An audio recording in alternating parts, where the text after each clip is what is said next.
In the prehistoric era of 2016, Teenage History Club decided to make a theft mystery, like a murder mystery, but with theft. It was an odd enough day when the group of mostly teenagers were planning their mystery, when one member asked if they could be a gay character.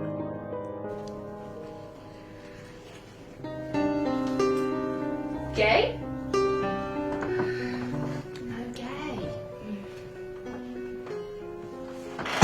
Let's make gay! Yay! Because, due to a long history of ingrained homophobia and systematic oppression, it was illegal to be gay. They realized queer stories had been hidden for many years, and they had to expose them. They attempted the impossible. Here is their story.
To begin with, we should cover terminology. It is important to know what you're talking about, who's a part of the community, and what you should and shouldn't say. The most commonly used umbrella term is the acronym LGBT+. This stands for lesbian, gay, bisexual, and transgender. The plus encompasses identities such as asexual, non-binary, queer, and pansexual, and more that we'll cover later. What are not a part of the acronym, however, are slurs. These are offensive words used against the community that should not be used.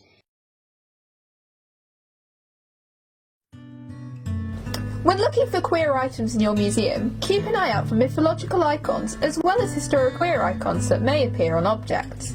Greek and Roman gods are good starting points, as mythology shows them to have been very fluid with their sexuality, often having relationships with both males and females. The same strategy can be applied to depictions of mythical creatures that may appear on or link objects to the queer community. Creatures such as unicorns, mermaids, fauns and centaurs are just some creatures to look out for, as they link to sexuality and gender, and some are used as icons for different queer communities and groups. It may be worth looking into some of these groups, so you know some more creatures to look for. The last thing under this section to look out for are real-life, past figures who may hold significance to the queer community or link to the last two parts of this section. This can include both local people and more national or international figures, as long as your museum has a way to link them. People you could include could be the writer Virginia Woolf, author Hans Christian Andersen, or Greek poet Sappho. To do this, you may need to undertake some research to find figures like these. Hi, I'm a curator, and I want to make a queer exhibition, but I don't know how. How do I know if an object's queer or not? Well, Curator, there are 3 simple rules to follow to know if an object is queer. Number 1. The object was made by or used by someone who identifies as queer. Take Prince Frederick Doolittle's photo album, for example. It was used by and put together by Prince Frederick, who is a part of the LGBTQ+ community. But it also applies to the second rule. The object depicts something or someone with queer connections or who identifies as queer. In the photo album, Prince Catherine, said to be the most beautiful of the sisters, is a part of the LGBTQ+ community, as she had a lesbian relationship with Lena Shafter, her governess. This on-case clock also applies to the rule, as it depicts William Pitt the Younger, who was queer. Finally, the third rule is that the object has or has been given significance by the queer community. For example, the mermaid stirrup end, as it is a mermaid.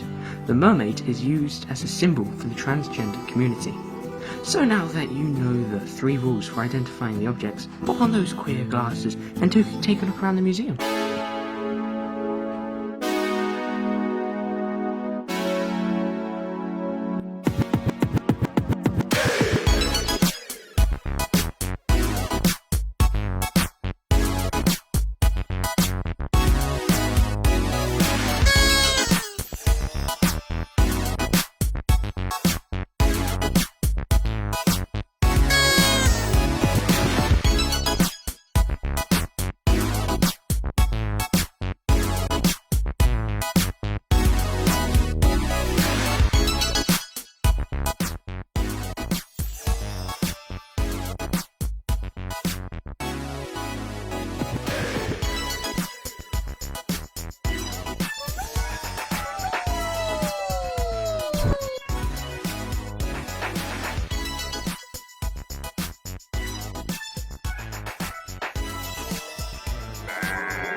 I have an idea.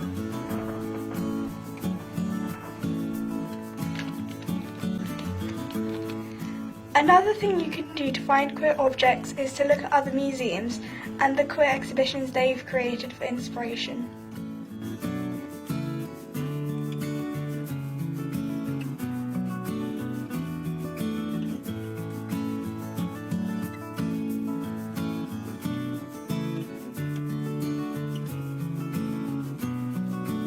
Don't worry about Felbro. Most people will be welcoming of queer stories, and the benefits far outweigh the risks.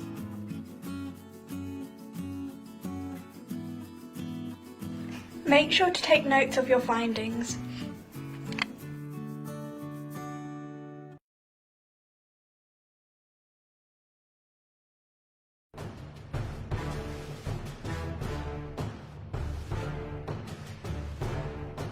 Okay guys, I've been trying for weeks and months and I can't get anything out of those. I need you to go and interrogate it and figure out what it has to offer.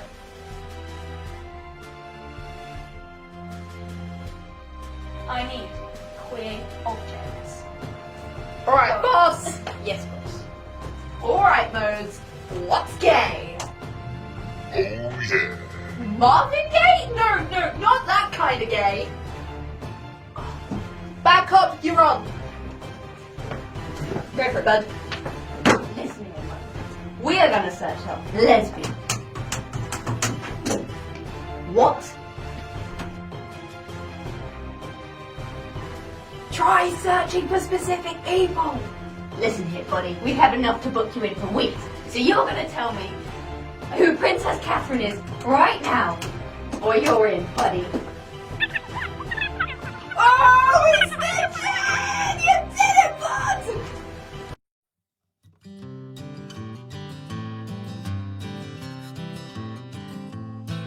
Records department.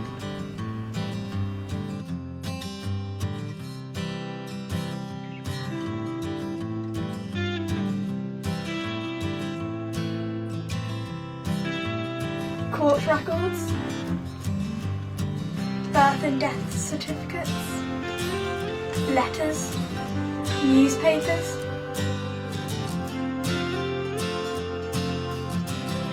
We've looked at one. We're finished. Wait! What are you doing? We've finished. But have you looked at range of newspapers? No, why would we need to? Well, they might be biased. What? Well, different newspapers reported different things, different views, different opinions. There used to be 2 different types of newspapers. Tabloids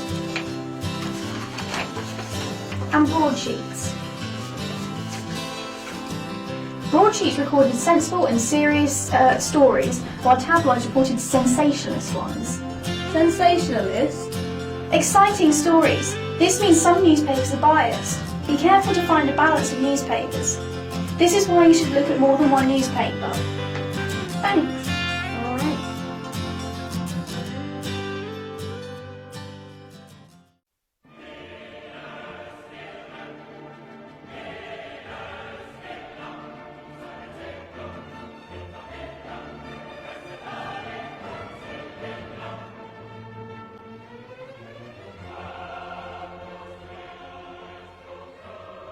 Bring up the prisoner.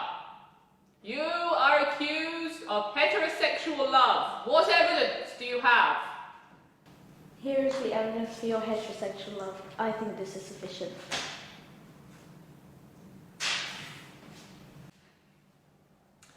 That is clearly sufficient evidence. You are convicted. Bring up the next prisoner. Prisoner, you are accused of homosexual love. What evidence do we have? Here is the evidence we have of your homosexual love.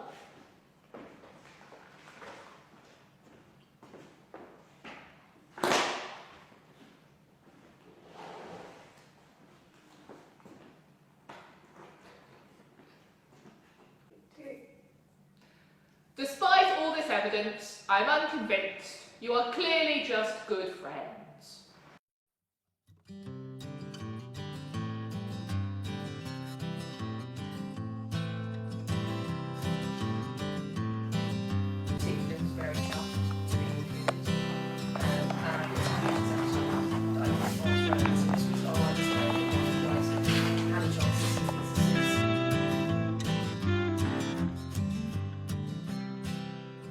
Yes.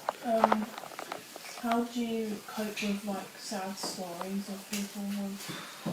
Oh, really good question. I didn't cope. I didn't cope well at all. As I say, if you're talking about things that you feel connected to, it's going to be difficult. And I was interviewing people and asking them really quite intense questions about the things that they've been through. And David in particular he's known a lot of sad stories and was sharing them with me. And at one point I just cried. I was researching a lot in the EDP archive.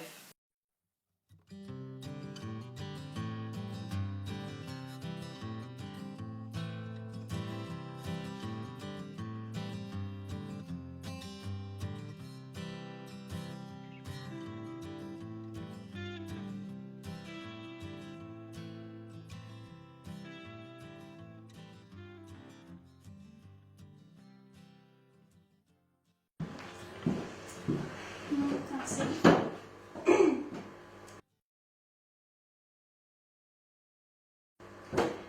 So I'm basically just going to ask you a bunch of questions to do with your queer experiences. Yeah? Okay. Yeah? Okay. What was your reaction to Section 28?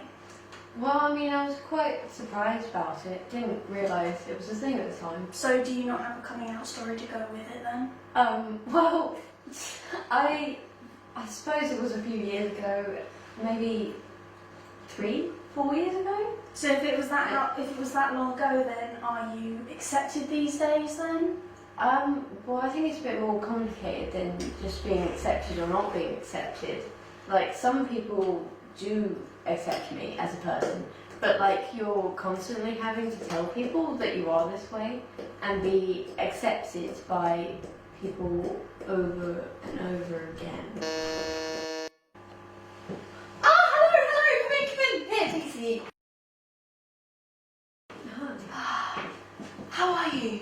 Good, thanks. Oh, good to hear. Did you get in all right? Yeah, thank you. That's good to hear. Right, I'm Bethan. I'm doing this project. So what I'm going to do basically is ask you a few questions about kind of your experiences of being queer. Yeah. And like your opinion on a few things, so you kind of get the gist. Yeah. Cool. So let's start from the beginning then. What's your coming out story?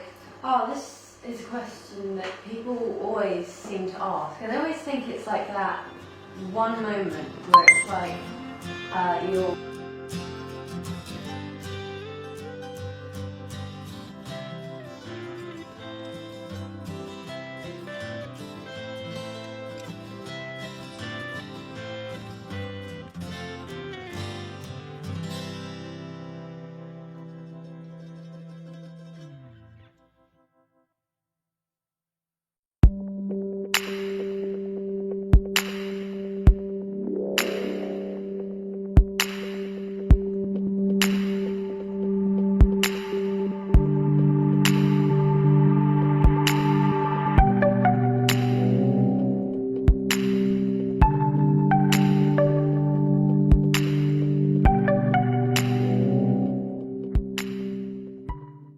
queer history and black history cannot overlap. That literally doesn't make any sense because queer people can be of any race ever and all sorts of histories can intertwine throughout history. So that really doesn't make any sense. It's not relevant / too niche. It clearly is relevant because people have just they're discovering who they are and what they want to be. So there's more freedom to be who you want now. There is no queer history, and queer history doesn't exist. And like queer history isn't just like the 20th century onwards when people were openly queer. Queer history goes all the way back to the ancient Greeks, the ancient Egyptians. It's always been there. It's too explicit and not family friendly. Even if there are some bits which may be more mature, it wouldn't go into graphic detail or show a graphic picture or something of that. It will exclude immigrants and people of colour. So this links back to what people say about queer people and people of colour can't be the same. Yeah, are like mutually exclusive. Like there are queer people of colour, and to say that having this sort of exhibition would exclude them is erasing any queer people of colour who exist in the past, who have done important things for the world and the community, and who are still alive today and want to find themselves in these exhibitions. Yeah, it's also implicitly racist because in that statement they're saying that if there were any people of colour or immigrants who were to see the exhibition, they would not go past that point. It's politically divisive / pushing an agenda. I mean, you wouldn't say it about an exhibition about straight love, so why about LGBT love? It's not okay to use the word queer. That's a difficult thing because there are a lot of LGBT people that still aren't okay with the word because of its history and it will be used against them, but it has been reclaimed and it's now used as an identity. I think it's a good idea, but others may find it offensive. I was going to say, surely it's more important to provide for the people who this could benefit from. So many people will benefit from this just being there. Like, it's going to mean a lot to people, and the fact that some people may get offended when they really shouldn't deprive the people who deserve it. Children might think it's normal. When you're young, you learn easily to accept. Yeah. And actually, people should be accepting people for who they are and for how they identify. Yeah. It's all about sex and genitals. At the end of the day, our exhibition wasn't about looking at the people we wanted to show, that looking at their genitals. It was about looking at the evidence to show that they may have been queer. The people in question would want to remain hidden. People say, oh, wouldn't they want to remain hidden because they didn't explicitly state it, but they didn't explicitly state it because they would have got killed. It's an insult to claim somebody is / was queer. I mean, it's not insulting to call someone straight, so why is it offensive the other way around? We mentioned Oscar Wilde, isn't that enough for them? There are more people out there. We're just going to silence everyone else that has a queer story to tell. People might see the object or person differently afterwards. Like, you see a painting and you like it, and then you find out the artist is queer and you're like, oh, I hate it. But It shouldn't change it. The fact that you know someone is queer shouldn't change anything about them. They're still the same person, you just know a bit more about who they are. It's not applicable to all museums. Anything can have a link, really. If you do your research and have a look and see the origins and look quite deep, there will be something. It's tokenism. Just having Oscar Wilde is tokenism. The quality of queer work is not good enough. The quality of some people's straight work isn't good enough. Can't you just hint at it? If you just hint at it, then people aren't going to learn from it.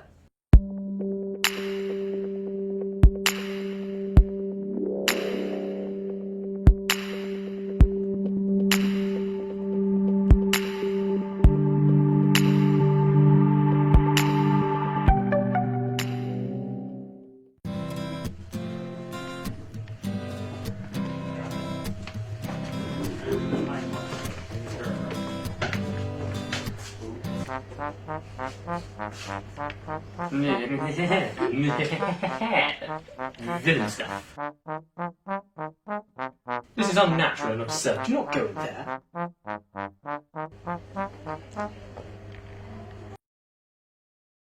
Let's clear things up! I'm here and I'm queer! Stop right there, Dr. No Homo! Ah, Captain Queer, we meet again. Why are you directing senseless hate at this museum? It's just representing a part of history that's never been represented on this scale. Look at it, it's obscene. Not as obscene as your blatant homophobia! Please, don't listen to him. Just... If you're trying to make up your mind on all of this, you should absolutely go and have a look. Even if you're just curious, go and see for yourself what this history is. Give up, Dr. No Homo. Discrimination is tolerated here. Wait, what are you doing? No!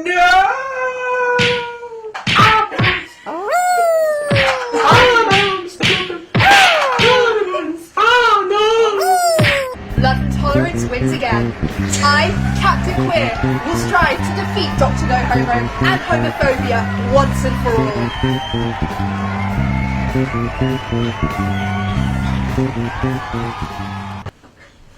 This is what we've done. We hope we have inspired you to make your own exhibition. Be the change. Share the hidden stories, both modern and historic. Don't be afraid, embarrassed or scared. There may be opposition, but there will be many who support you. Be ambitious. See it through to the end. Now you know the process. We wish you the best of luck. Go forth and queer your collections! And then we turn into crazy.